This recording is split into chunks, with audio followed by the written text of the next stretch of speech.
বন্ধুরা, আজকের ভিডিওতে আপনারা দেখতে চলছেন বাংলাদেশের জনপ্রিয় চিত্রনায়ক সিয়াম আহমেদের সাম্প্রতিক সময়ের আলোচিত একটি বক্তব্য।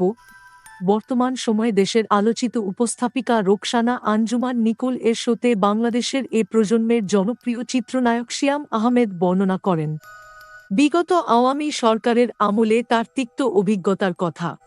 এ সময় কথা প্রসঙ্গে সিয়াম বলেন, আমরা একটা পোস্ট করলে বা কোথাও কোনো স্টেটমেন্ট দিলে সেটি যদি কোনো কারণে সরকারের মতাদর্শের সাথে না মিলে, তবেই শুরু হয়ে যায় কাহিনী। একটা পোস্ট করতে না করতে ৫-৬ জায়গা থেকে ফোন চলে আসে। আর পুলিশ প্রশাসনের এমন পর্যায় থেকে ফোন আসে যে, যদি কারো ট্রুকলার থাকে আর কে ফোন দিয়েছে তার ছবি বা পরিচয়টি দেখতে পায়, তবে ভয়ে আত্মা এমনই কেঁপে উঠে। সে কারণে শিল্পীরা এতদিন স্বাধীন ছিল না। সবাই চুপ করে থাকত। কেউ পোস্ট করলে পরে পুলিশের ফোন পেয়ে তথা হুমকি পেয়ে দ্রুত আবার সে পোস্ট ডিলিট করে দিতে বাধ্য হতো।